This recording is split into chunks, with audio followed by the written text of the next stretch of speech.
I bring before my mind's eye a scene which would imply that I am the one that I want to be, or that my friend or others are as I would like them to be.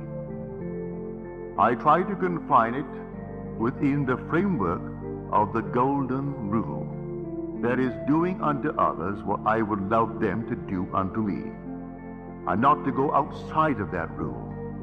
It's such an easy thing to practice. Would I like the good that I ask of them? Yes. Like it for myself, or I did ask it for them. Bring them before your mind's eye and dare to assume that what you are seeing in your mind's eye is true. Now there is a definite technique to it, a simple technique. If I can share with you what I do, and it works, I bring them into my mind's eye and I work myself up into an emotional state. It's like a peculiar rhythm. I breathe in and breathe out and breathe in and breathe out, and suddenly I reach a certain point, and then one deep inhalation as though I'm setting it up in a time exposure before my own mind. I set it up, and all of a sudden I have a deep inhalation, and every pore of my being explodes, and then I do nothing beyond that. It's taking that scene and setting it up in a time explosion before the eternal event, and then I explode it, and then let life develop it, and life develops it. And then I get the call, or I get the wire, or I get a letter confirming that which I did. And I do nothing to make it so. I simply believe implicitly in Jesus Christ, but I have found him. I have found him as my own wonderful human imagination. I believe that all things are possible to him. He has ways and means that the mortal mind knows not of. So I do not care if I do not see clearly how it could possibly be. It makes no difference to me. I simply bring it to my mind's eye what I want to see it clearly, explode it, and then let it be. Now it could be tomorrow. It could be a month. It could be even years. I am not concerned. I have done it, and that's all that matters as far as I'm concerned. Everything has its own appointed hour. See the vision? That was my vision. The vision has its own appointed hour. It ripens. It will flower. If it be long, wait. It is sure, and it will not be late. A little chicken, 21 days. A man, 9 months. A horse, 12 months. A little lamb, 5 months. And there's a time interval between that impregnation and the actual embodiment of that state. And I do not know the time intervals. I only know that all I do it. And if that time interval is a day, well, it's a day. If it's going to be a month, let it be a month. I do not know the time intervals between my vision of you be the one that you want to be and you becoming that which I have assumed that you are.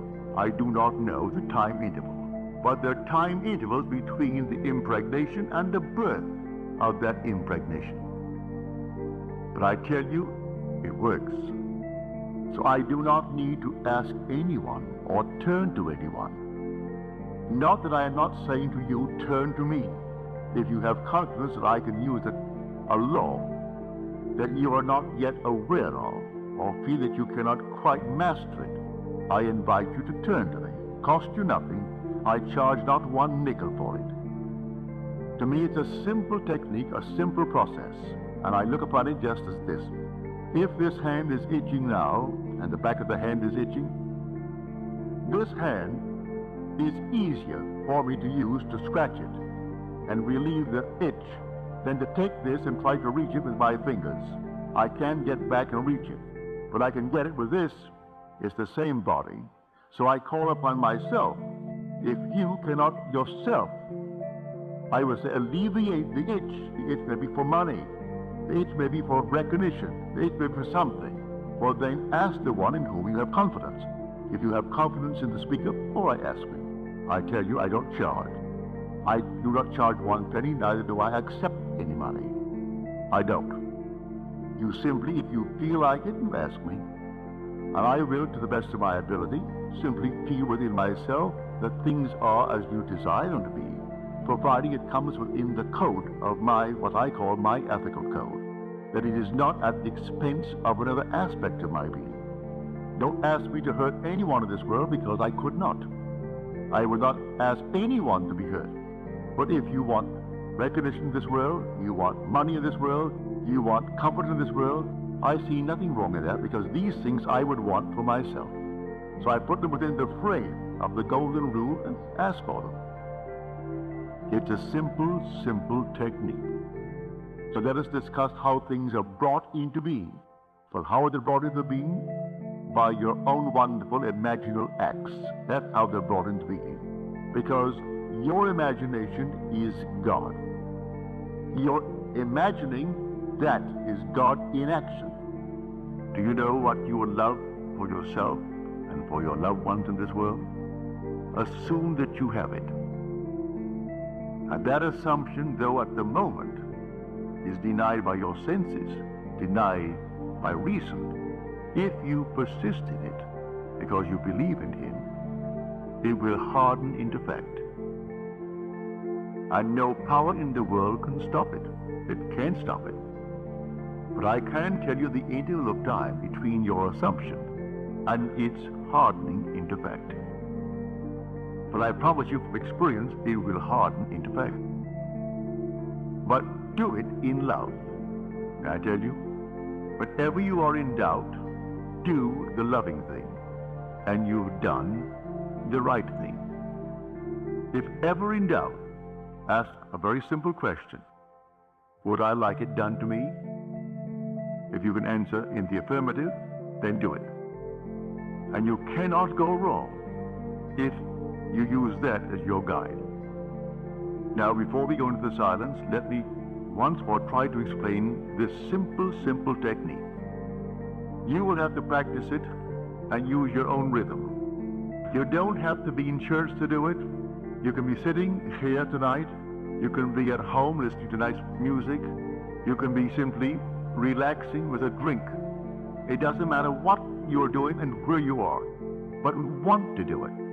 Get into a lovely, quiet, relaxed frame. No so-called holy attitude. Forget that. You're holy when you're in love. God is love. So you would love it for someone else. That is all that you need. That mood. Wouldn't it be wonderful if she actually had it? If he had it? If they had it? Also, you know exactly what you want now. And then you imagine you are seeing them. You can see them in your mind's eye and see them vividly. And then breathe yourself into a rhythm. They're telling you that they have it. And you're getting yourself worked up emotionally because they're telling you that they have exactly what you know they would want in this world. And then you reach a certain point and you explode. Something actually goes out of you. It's power. You work yourself up into a certain emotional state and then suddenly you explode.